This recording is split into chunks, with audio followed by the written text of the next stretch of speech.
Hi, my name's Michelle, and I'm coming to you from my bed because I have a chronic illness. And because of this chronic illness, I spend most of my time in this room and in this bed. I feel like there's still more purpose to my life, and I found that social media has been a way for me to connect to the outside world. So I really wanted to show you what it's like living as a person who was very successful in life and through circumstances that were not under my control. I now live with these chronic illnesses. So basically, I was an attorney. I worked in IP law in New York City.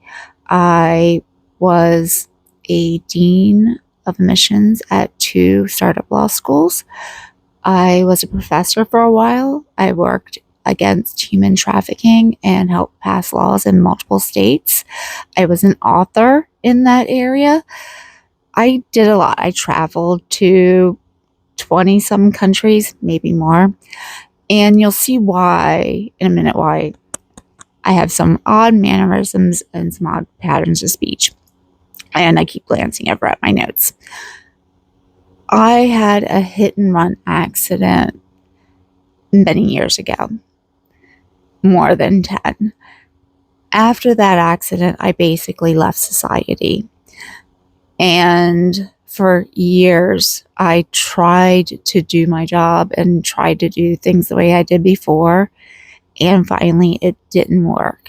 And for 5+ years, I was bedbound. And if you saw the state I was in, it looked like I was close to death. So I never thought I could do anything else. This is harder than I thought it was going to be. I had confusion, and my neurologist, who I worked with on several different laws, including helping veterans who had head injuries, ironically enough, realized that after a tragic hit and run accident that happened, ironically, in front of some of my students and a person that I recruited to law school, I was left with post-concussive syndrome, early onset dementia. Let that sink in. I was in my 30s. I have post-traumatic migraines, and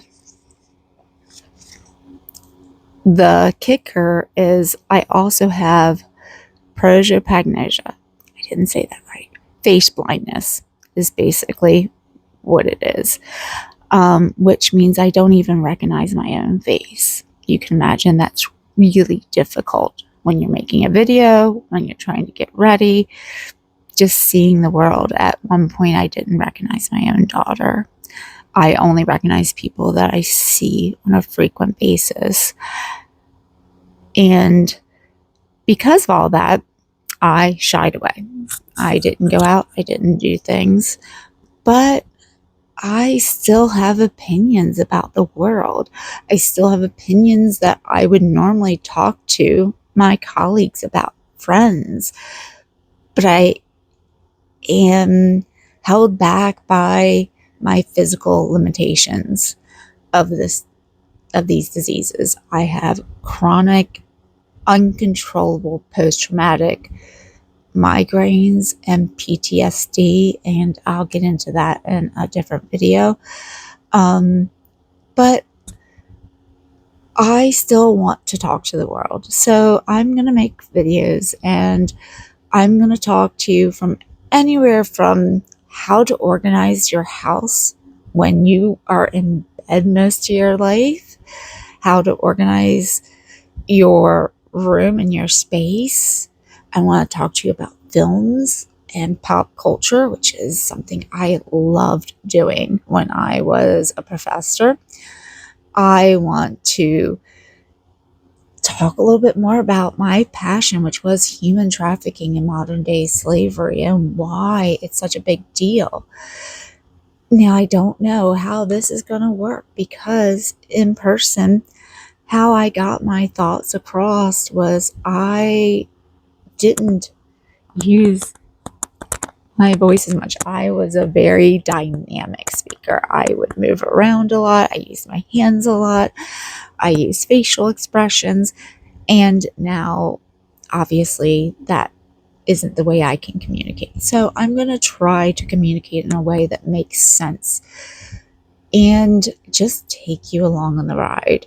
I put off doing this for a very long time.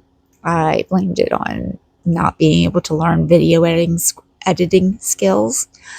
But as my son said, I basically vlog my life. Those inner thoughts that you kind of run in the back of your head when you're doing things, I just speak them out loud while I'm doing the thing. So I'm just going to take you along on the ride. And so you're going to see a whole bunch of different things on my YouTube and on my different social media platforms. And hopefully you'll come along for the journey. All right. See you later. Bye.